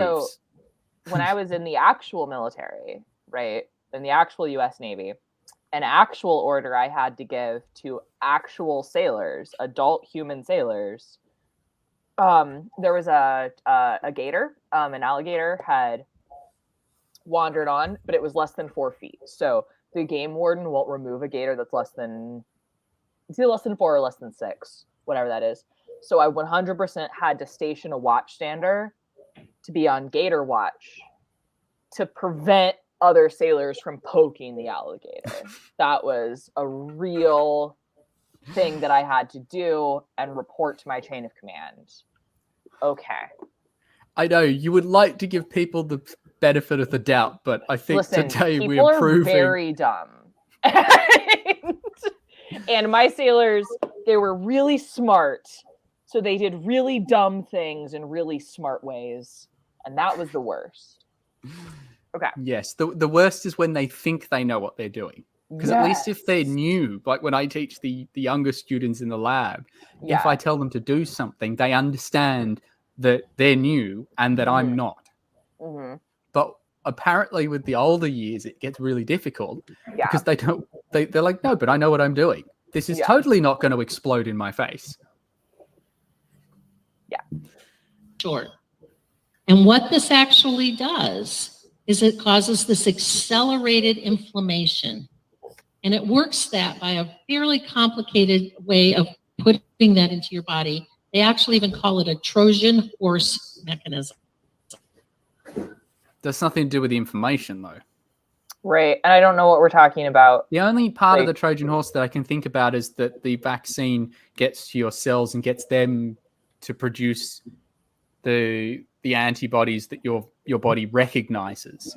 Yeah. But they can't reproduce. They only do a limited amount. So that's the only thing I can think of that comes close to the Trojan horse stuff, which has nothing to do with the inflammation. Any inflammation that some people have, unfortunately, had as a side effect is that it's a side effect that happens in a minority of people. We know that. No one's tried to cover that up. Right. But the thing is, the chance of getting a blood clot from, say, and it was so poorly represented in the media here in Australia with the AstraZeneca is like 0.0001%. So yeah, it's tiny. But the chance of actually getting a blood clot from COVID or I guess inflammation be similar is about 20%. Yeah. So what they're forgetting is, yes, we know that there are some side effects, but we know that. No one's trying to keep that a secret. Right. But the side effects of COVID are a lot worse. Right. And so again, everything is about this like balancing and mitigation of risk, right? Like, is there a chance you'll have an adverse reaction to the COVID vaccine? Yes, there's a chance. You're much more likely to get in a car wreck on your way to get it than you are to have a reaction. I think the pill is more likely to kill you than the COVID vaccine. Yeah. Yeah, absolutely. Although I guess that she's probably against both of those, so I don't know. Probably. That virus comes in, attaches to the antibody, which gets eaten up and up by the white blood cells and then released and becomes a self-replicating virus with an on switch and no off switch. Ever. Wrong. That's flat out wrong. Yeah, that's not how the vaccine works. So somebody with a better either John or you guys clearly have a better understanding of the mechanics of the virus or the vaccine. Well, that's what I was trying to say. So there's actually two types. Okay. So there's the mRNA ones, and then there's just the plain chemical ones. So I imagine John or anyone, some people in the chat probably have to give us for now. Yeah, that's the conclusion I'm going to get to, but I'm going to try and do it in a way. So this is what I was mentioning earlier, where I thought she was going, and then she pulled the stupid that I expected. Unfortunately, the way it works is both of them do the similar thing, but one of them does it using. So I'll start with the mRNA one first. What it does is you insert a virus in that's based on mRNA as well. It cannot reproduce. No vaccines can't reproduce, except if you want to go back to like the original cowpox or smallpox one. But that was just But yeah, that's how far back you need to go. Yeah. What it does is it gets into your body because your blood, your muscles, whatever. Your immune cells it does attach to the immune cells because I can't remember if they'll actually go looking for it or whether it goes, I don't really know. It doesn't matter. It gets into the immune cells. And the first part of what she said is correct. It hijacks them into making new chemicals. Those chemicals are actually a version of the spike protein that is found on COVID. Okay, so the thing that it's making is the individual protein, not the virus. It's not making the whole virus. There is no COVID that you end up in your blood. What is produced also just flat out cannot reproduce. Right. But your body, because when we think of how many cells we've got versus how many particles are in the vaccine, it's a massive outweighing. So it infects just enough of them to produce a number that your body can recognize. Then your body sees that. It recognizes the spike protein. So when COVID comes along, that nice, useful, this is what I was saying earlier, why it was so nice to target the spike protein. When it tries to come along and get into your cells, your body knows what it's looking for now. So instead of recognizing the whole virus or part of it, they've kind of, to get around that step, got this intermediate process. Now, there are some that don't do it with an mRNA virus. They just do it chemically. They just insert chemicals in that then trigger the release of the spike proteins as well. And I'm trying to remember which way around is, because the two we've got in here, the US, although it's Johnson & Johnson. Yeah, so we've got Moderna, Pfizer, and AstraZeneca. Okay, so we've got Moderna, Pfizer, and Johnson & Johnson. So Johnson & Johnson is not the mRNA. Yeah. Okay, so AstraZeneca, I think, is that mRNA as well? I I think it's different. Sorry? No, that one's not. Okay. Yeah, I thought it was because then the Pfizer and the Moderna are. Because I knew the AstraZeneca was a bit different from Moderna and Pfizer. But yeah, I don't know too much about Johnson & Johnson. Because, well, we don't have it here. There wasn't a need. I think, and most of them around the world are basically adenoviral technologies. Yeah. Namely like Sinovac and Sinopharm and Gamaleya and so forth.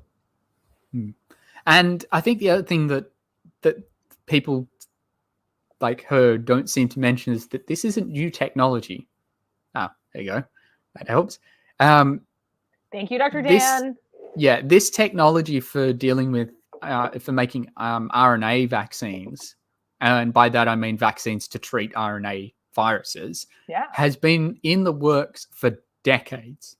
Yeah. Since the SARS and MERS outbreaks, we've been working on it. This is not new. When people are like, oh, they did it so quickly or they rushed it. No. Nope. If you, talk to someone who works in that field. Because it hasn't been important. Like, this hasn't been important to the general public, but people have been working on this for decades.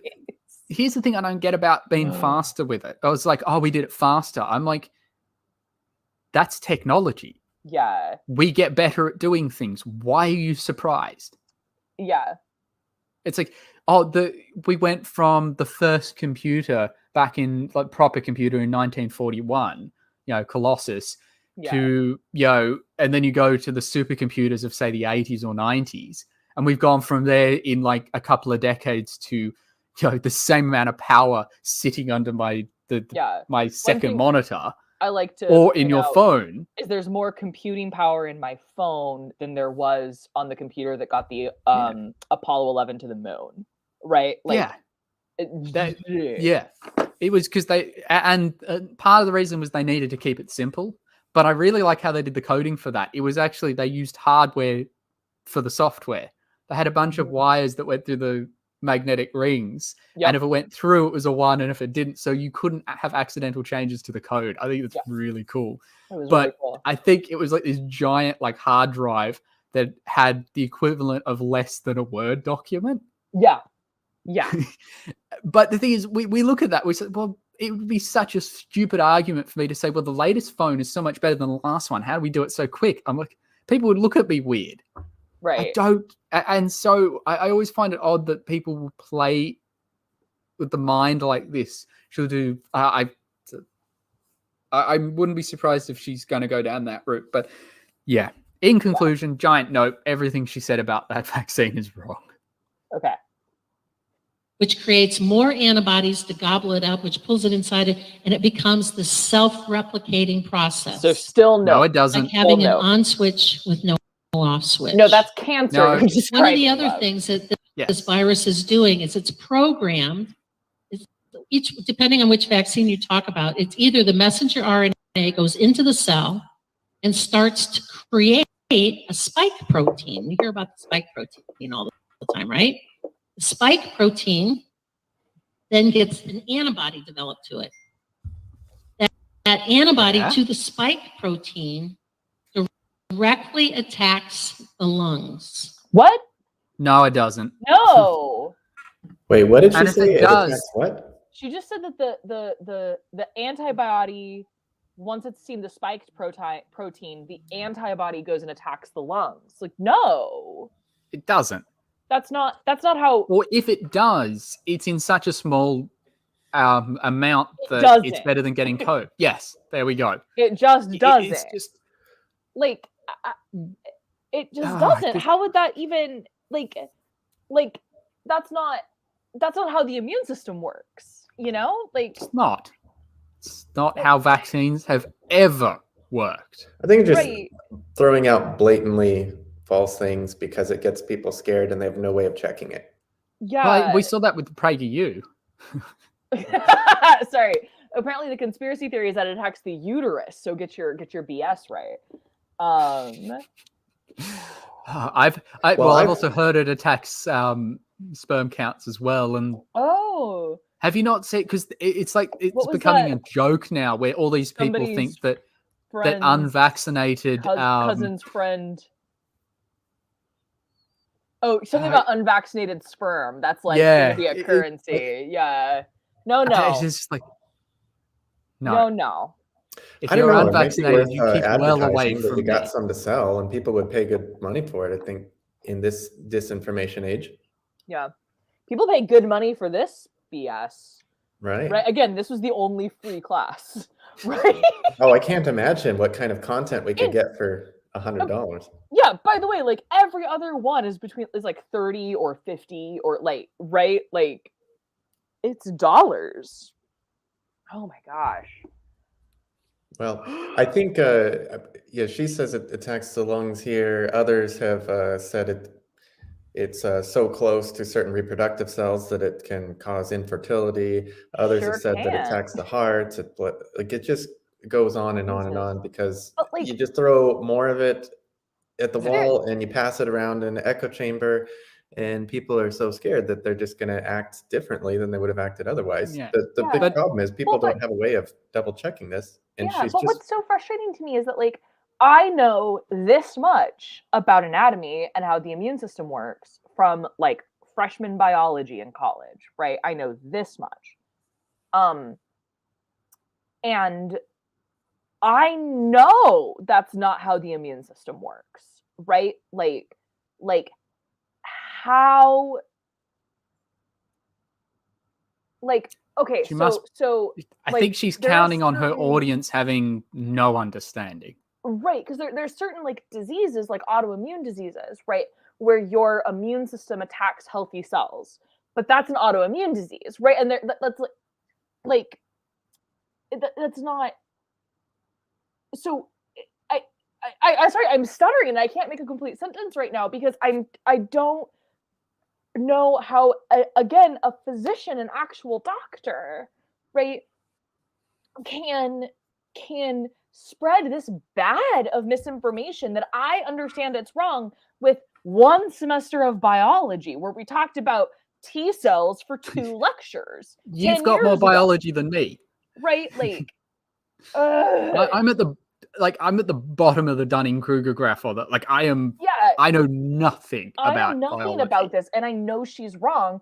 And she's had what, like 10 years of education in medicine between undergrad, med school, residency, right? Like, Yes, well, apparently, yeah, it but didn't she's stick. reviewed articles on PubMed, oh, right. which I thought was funny for her to say because like, isn't PubMed just a database storing those articles, and so you can search the articles? It's not like I reviewed articles for Nature Medicine. Like she, Yeah, I don't. Yeah. I who think would ever say like, yeah, PubMed is my understanding is PubMed is basically Google Scholar for Yeah, like I think it medical would stuff. because then we're saying I looked on Google Scholar, which trust me is a lot better than looking on Google. But in which case, if I had a good article, so let me see if I can pull an example off my desk. Well, if I had a good article, I'd cite the journal. So yeah, well, look, if I was going to say, for example, that there's a new technique that allows us to cancel background noise off in my KeyPass technique. I'm not going to go into the science of it because it take too long. Now, I'm not going to say, oh, I read it on Google Scholar. Right. If someone asks me for how or the proof, I'm going to go here. Yeah, here's the journal. Yeah, there's the paper. Yeah. Here's the paper. I would here's never the journal. say I Here's the reviewed citation. articles on Google something. Scholar or on Geo whatever search engine. Right. Database. Well, so like to the point. So there's some talk in chat going about like the vaccine with pregnancy, right? And the again everything talking about mitigation of risk, right, and balancing different risks. Getting COVID while pregnant is infinitely more dangerous than getting the vaccine while pregnant, right? Like it's well, and that's like everything is literally there's not a time in a woman's life when she's more likely to die, right? Everything is more dangerous for her when she's pregnant, right? Like yeah, anyone who wants to say the human body is designed, go look at pregnancy. Yeah, so like literally everything is more dangerous when you're pregnant.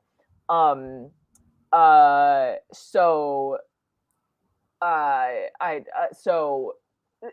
like, is there maybe more, you're more likely to have a risk or more likely to have a reaction to a vaccine if you're pregnant versus not? Maybe. But again, right, you're also way more likely to have a bad COVID. Yeah. Right? But Like, I mean, look, a good example is here in that. Australia. What they said was it depended on how far into it you were. Yeah. But here, for the most part, we've had far fewer cases. Hmm.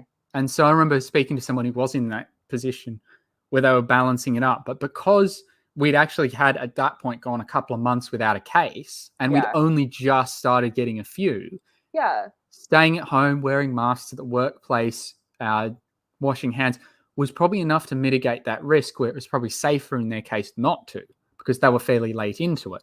Hmm. And so the medical advice was, if it's early, yes, take it. If it's late, at this stage, it's worth waiting. However, again, it's different depending on where you are because of how much the COVID is around. Once that becomes the bigger risk, you would rather have that vaccine. So, yeah, it's not a yes or no, as we were saying earlier, and Maddie very rightly put at the beginning. It's a balancing of probabilities. Yeah. We know there will be side effects in a small part of the population. Some are slightly more likely to get them than others, so we do what we can to balance those risks. The side effects of COVID, and by side effects, I should just say the effects, really. Yeah. The effects and the lasting effects of COVID are significantly worse in both severity and probability.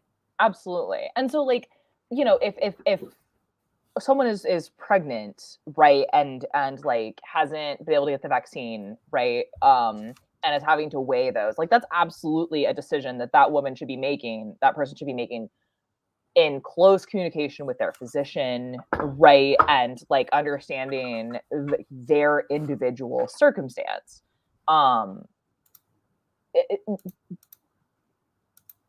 Yeah, that. All right, I'm gonna hit play. And the studies show that there's a direct correlation between how the level of antibody, the higher the antibody level in the serum, the greater the degree of injury. She's talking about vaccine injuries. Citation. I need a citation. I'm not sure what sort of injury she's talking about, but if she's talking about people with a higher antibody level having more damage done to them, of course it flipping is. If you're sick, you can have a higher antibody level. Yeah. Like, well, when she says injury, she's alluding to vaccine injuries. Maybe. Which is I know that's what she's alluding to. Oh, okay. But that's like that VAERS database here in the States, right? Like, but that, like, vaccine injury, that's a word used by anti-vaxxers here in the States. Yeah, I've only ever heard anti-vaxxers use it. Right. Yeah. So that's, because it sounds like I'm word. injuring you with a weapon. Yeah, that's a made up word. That's a made up thing. Again, I think, paracetamol, which is the chemical name, I think here it's Panadol, in the US it's Tylenol, as Maddie was pointing out earlier, is more likely to have a side effect than these vaccines. Yes, a lot of people will feel a little sick for a day or two after getting, particularly, well, it depends on whether it's for the first second on the actual type you're getting. But guess what? That is a lot better than getting COVID. And we know that happens. Yeah. In the lung. I'm, so when they create this... What's up, John? Oh, I was just saying, I'm doing a quick search for this antibody, whatever correlation. But I think about that for a second, though. Like, if the vaccine's working as intended, your antibody level is going to be high. Yeah. And your bodily response to the presence of this working are those side effects, even if it's like mild inflament or the pain or whatever. Or and so fever. Of course there should be a correlation between the two. Like the more, and you're not going to have big side effects if it's not working at all. Like if your immune system's compromised and just can't produce antibodies. Right. And I'm not a doctor in any sense of the word, but I'm definitely not a medical doctor. But nor symptoms like a fever or feeling kind of like, what, I don't know, I call it like feeling gross, where you're just like, I'm so tired and everything aches and I don't like it. Right. That's actually a symptom. That's not a symptom of like a disease. That's that's your immune system responding. Yeah. So when you feel sick, it's your immune system doing that to get rid of whatever. So, which is so it's you would expect there to be an immune response, as John very rightly and you pointed would out. want there to be an immune response. So Yes. so if you feel kind of gross after you get your vaccine, and like when I got so I've had both doses of Moderna. After the first dose, I honestly didn't feel anything. After the second one, I needed to like stay in bed and watch Netflix all day, right? And I've got a day blocked off for that after I get my booster. But like while that doesn't feel great in the moment, it is a sign that your immune system, that the vaccine is working, that your immune system is doing it, and like you're fine, right? Like you're just going to be you're going to feel better in a day or two. Yeah, feeling like that for a day or two, knowing that this is not a replicating virus, it's just your body responding to what was there, is going to be infinitely better than the 2 to 3 months it's probably going to take you to recover from COVID. Right, or dying. Right. Oh yeah, like, if you recover dying's from also COVID. An option. And that's excluding, permanent lung damage that can be caused as well. Right. So if you make a full recovery, I've got just enough of a touch of asthma that I'm like, oh no, please, let's not mess with my lungs anymore. I don't normally have asthma, but if I get sick, so often when I've had kind of bad colds and flus, I can develop a form of it. Yeah. It's really odd. It depends on where I live, if that makes sense. When I lived in South Carolina, my asthma was so bad, which was terrible. You don't want to come here. We're one of the 2 worst countries in the world for allergies. Okay. Which was bad because when I lived in South Carolina was when I was in the Navy. So I had to join the Navy, I had to prove them that I could breathe. When I joined the Navy, I lived in Boston and that was fine. And then I moved down to South Carolina and I was like, I'm so sorry. I'm just wheezing for no reason. Can I please have an inhaler? All right, playing. So they either inject the spike protein and you create an antibody to it, or the messenger RNA, the mRNA, goes into the body and starts making spike proteins. You have this antibody. The antibody goes and directly attacks the lung. How does an antibody attack the lungs? How? Like, unless you have like an autoimmune disease that's making it do that, but like, how? Yeah, it's only your body's only going to attack what got messed with in the first place. So yes, it's going to attack the few cells that the vaccine was using to make these chemicals, but that's what we want it to do. Yeah. She might be referring to like some obscure paragraph in a medical paper describing antibody interaction with COVID cells in the lungs, or something like that. And she could twist that in a way that she feels like there's a reference out there for her, but the way she puts it is not only misleading, it's just completely false and leads to completely false ideas in the audience. Yeah, the immune system works by you're like T cells. This is my baby's first immune system lecture, right? Like your T cells are marching around, and each T cell has like a thing it's looking for, right? And when when a T cell finds the thing that it's looking for, right? So in this case, like COVID, right, or that spike protein, it sounds an alarm, right? Like the fires in Mulan, right? We're gonna light the fires. We're gonna light an alarm. We're gonna do that, and then that signals your white blood cells to attack this thing, right? And so you can't so the only way that you're gonna have those white blood cells attack, like, not an invader, is if that T cell is incorrectly labels a thing, right? Which would be an autoimmune. Hey, thanks, Dr. Dan. Immune system. Help T cells recognize bad stuff. When they find it, they activate B cells and cytotoxic T cells. Thanks. Yes. B cells make antibodies, and the cytotoxic T cells kill infected cells. See, that's the thing. So helper T cells. Okay. Thank you. I like to think that Dan was experiencing some pain listening to me try to explain how the immune system works. But yeah, the only way it would actually attack lung cells in a healthy person is if some of the vaccine was using lung cells, which it might. There might be Well, I enough of suppose it if your around, lung but not. cells were made out of spike proteins, Yeah. But see, here's the Can that thing. We happen? know how the vaccines work. We know that they Right. actually will hijack a few of your cells like the real virus would. Hmm. But for the most part, if you're talking more traditional ones, they're meant to pretend to be the virus, so your body gets training in dealing with them. That's why you actually, have an immune response to them. Yeah. But the fact that it's like, yes, so even if we assume that some of the vaccine gets into the lungs and makes turns a few of the cells into making spike proteins, Hmm. okay, that's what we want it to do. That's what we wanted to do.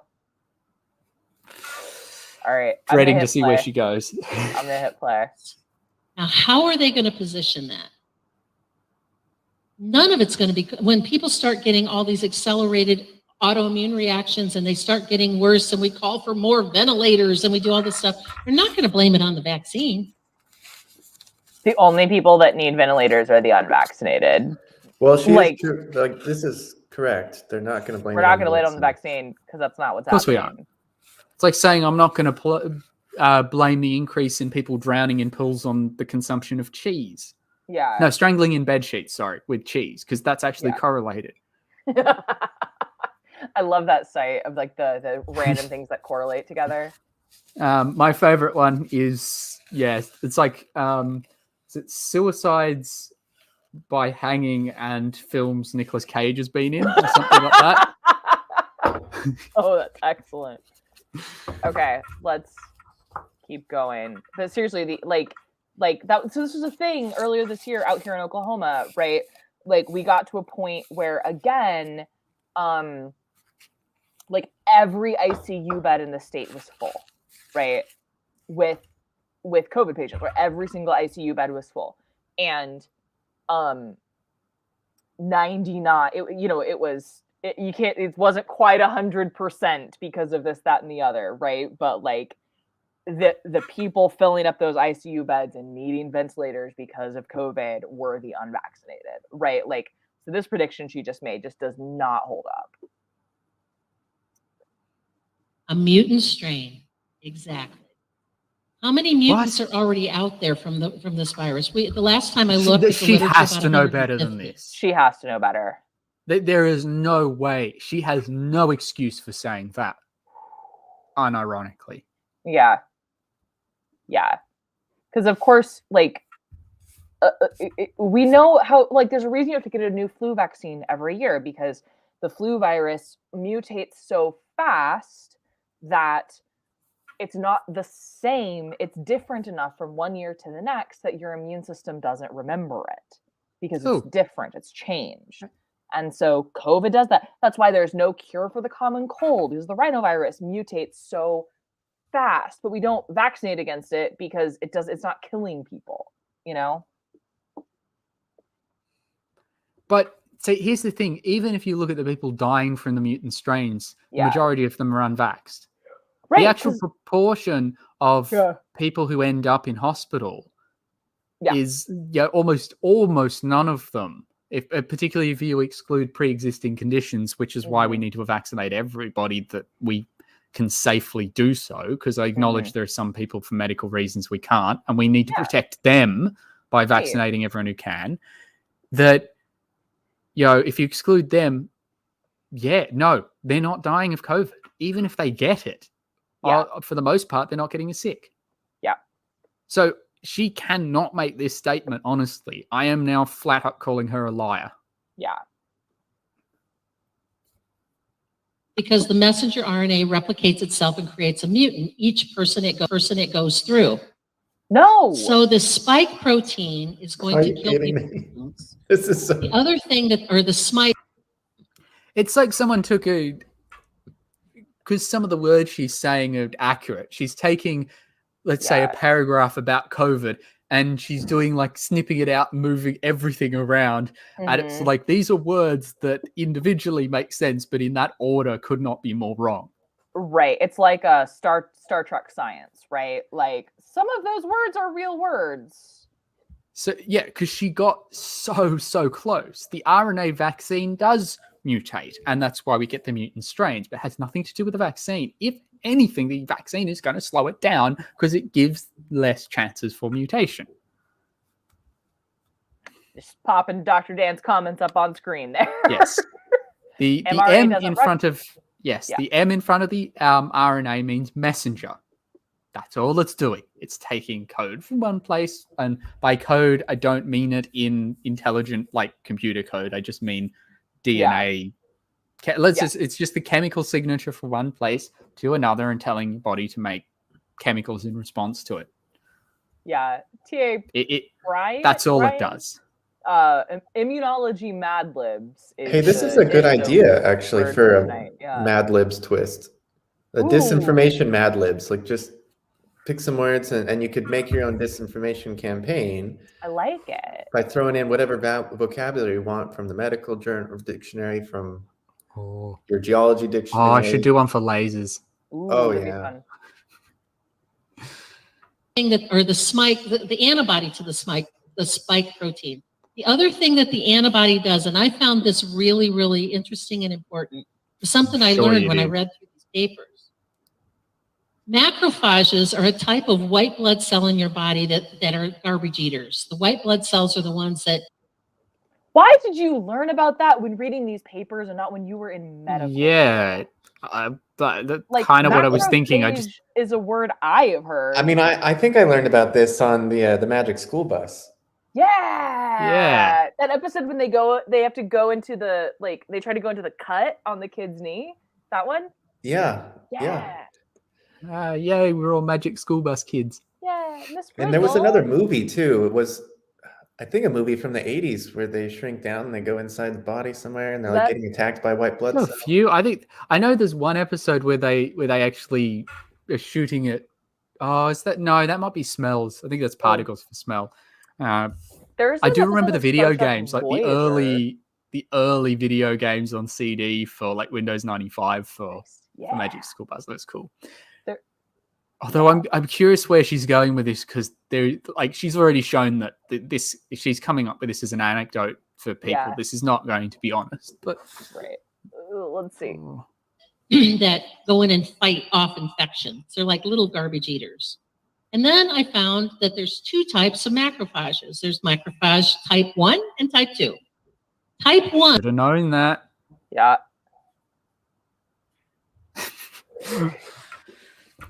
Eventually we'll get that.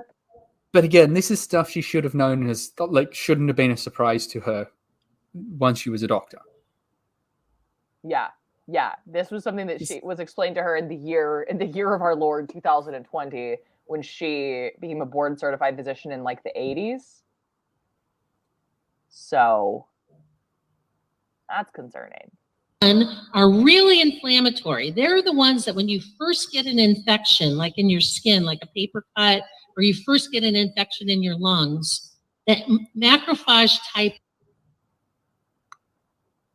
Sorry, team. This is being very slow. I mean, look, the type 1 so far seems to be accurate from memory. Yes, these are the ones that try and deal with stuff by gobbling them up. Yeah. But I have no idea where she's going to go with the type 2. Yeah, I don't know where this is going. And I'm legitimately concerned. And here's the thing. We're not going to go much longer because I value my sanity. And you guys have already noticed that I've been completely at a loss for words through quite a bit of this. And I'm getting very frustrated with this buffering going on this video. Well, I think she's just going to try and tell us that one type of macrophage is somehow more triggered by this particular vaccine, and that's why it's more dangerous, or I don't it's just my guess. Now, one thing I am thinking as well on that is that if you have an infection, your white blood cells go up. Your white blood cell count goes up because your body is trying to deal with that. And there's a bunch of reasons why they can go up. So it's actually, I know it's something that is used in medicine as an indicator of infection. Yeah. Or can be. It's probably wouldn't be the only one. So I'm guessing maybe what happens if you've had the vaccine and then actually get COVID or you get sick, your body is going to treat it better and isn't going to need to ramp up as many white blood cells. So one place she might be going is saying that, yeah, maybe if you get the vaccine because there is an immune response, your white blood cells go up. Or she's saying that if you have the vaccine, your white blood cell count is down because you're not dealing with the virus.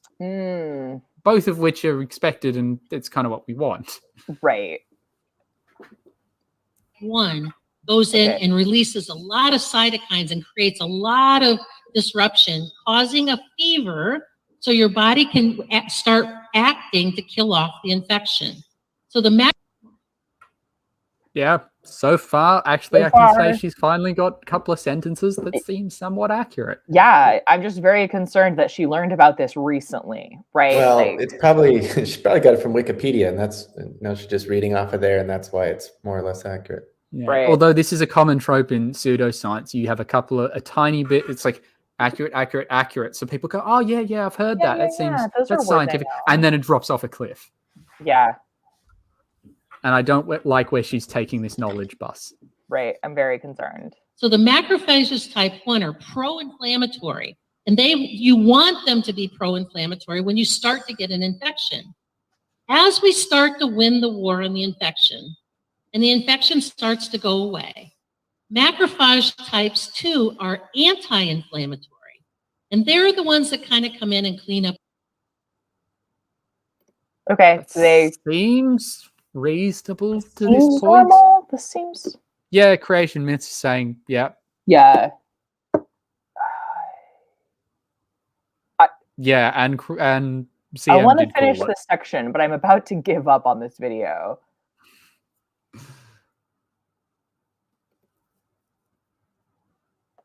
You guys can't see it. I'm clicking play and pause in rapid succession. But you could only see my frustrated facial expressions. So I'm sure we can somehow squeeze a couple of minutes out just to get this last point. Jeez. Okay. Gosh, this is so okay. So let's start doing some like recap while we wait for this to buffer. What have we heard her say today? We've heard a lot of rhetoric, right? A lot of they're out to get us. A lot of not understanding that, like, a lot of not understanding mitigation of risks and balancing risk. Because there was a lot of like, yeah, over 700,000 people in the United States alone have died, but kids are scared, so we should do nothing. Yes, but the kids should rightly be scared of the virus. Not, we haven't trained anyone to be scared of a mask. No, I understand that maybe people are scared of people without masks, but that's for good reason. That's for good reason. I've seen some great like photos of kiddos on the social medias, of like their faces when someone suggests they should take their mask off. Over 800,000 in the United States now. I'm not gonna lie. I've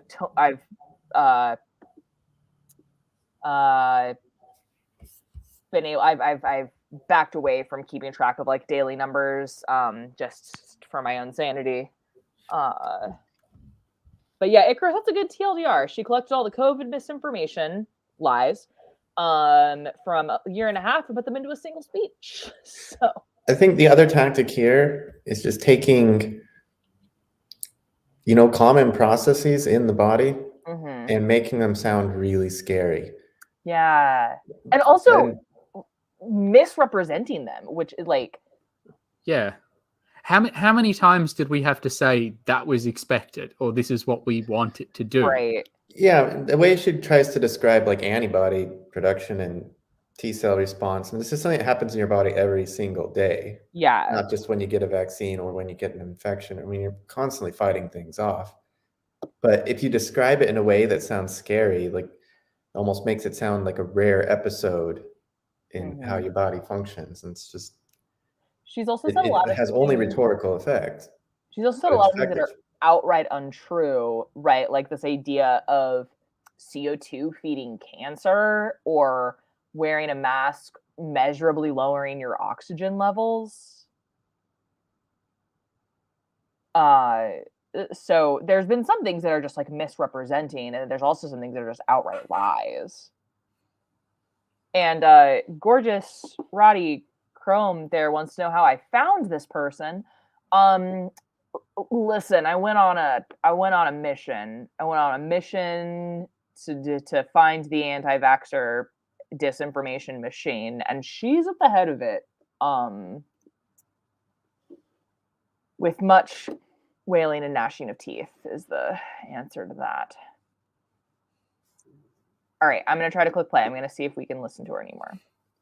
The mess. They clean up the dead tissue, the dead bacteria, the dead viruses, and all the pieces of antibiotics and all that stuff. They come in and are anti-inflammatory. They cool down the cytokines. They cool down the infection, and they start the healing process.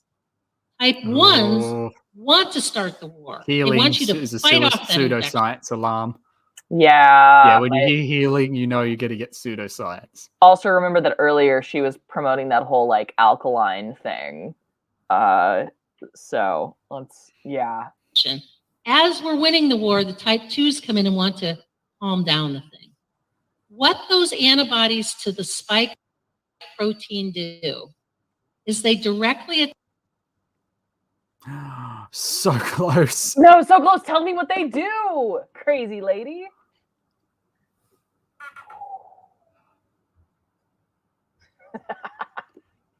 That's a good point.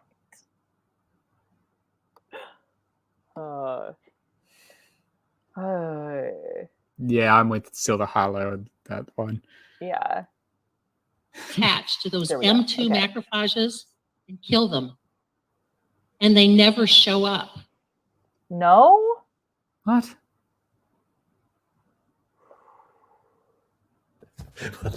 That was a little unexpected. It was a little unexpected. Didn't see it going there.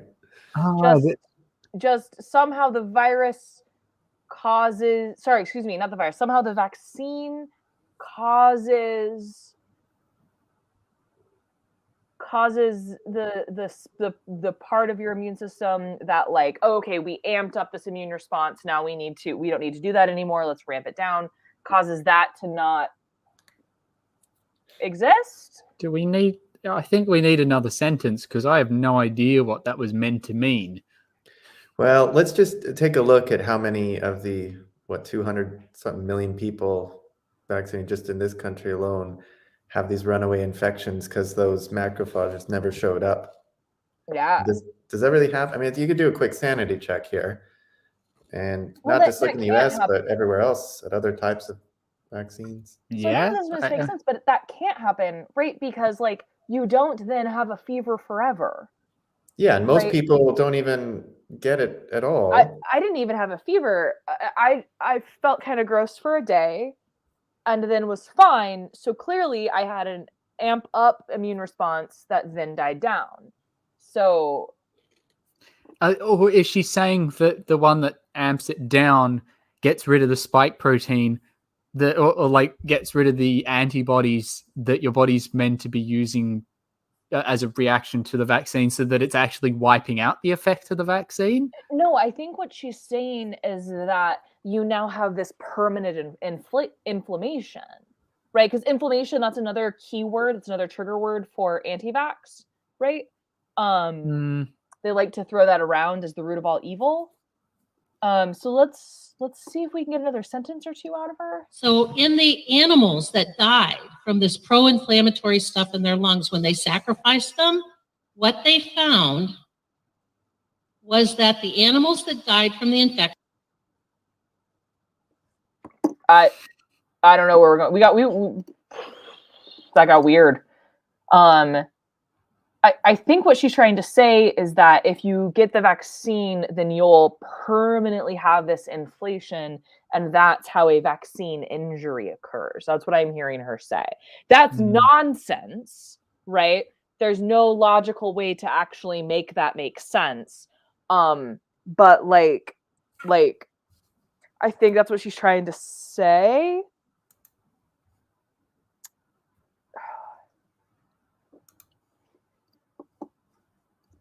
Had an accumulation of pro-inflammatory type 1 macrophages and a complete absence of wound healing type 2 macrophages.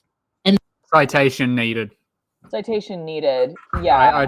I don't buy that at all. Right.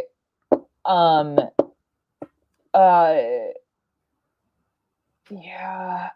Yeah, I need a citation on that. That's not yeah. So right, we did get to animal sacrifice, so that's a fun place to lean into. Okay, team. We have been we've been doing this for a couple hours, right? My brain's dead. I can't handle any more of this.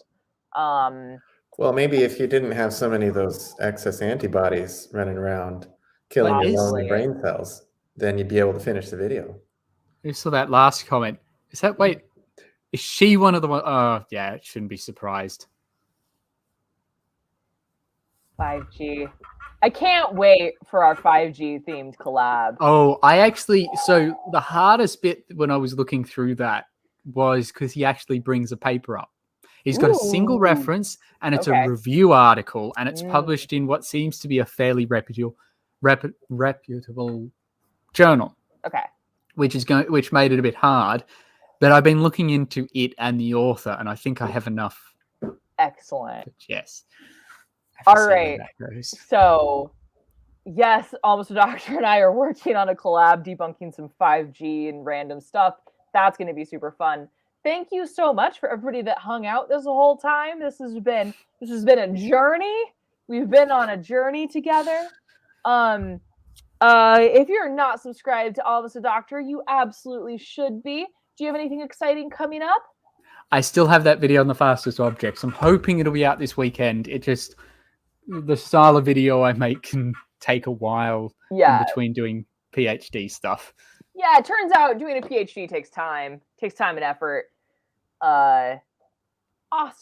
Well, hey, his channel will be linked in the description here in about 5 minutes, so you should definitely check that out. John, you got anything you want to say before we sign out here? Well, thanks for letting me hang out and jump in toward the end there. Yeah. I learned something. I super appreciate both of you guys help not forcing me to suffer through this alone. Anytime. You're great people, and I think I'm going to sign off by flashing up my disclaimer for the algorithm. So I will see everybody in like a week for my next live stream. All right. See you next Good time. night, team.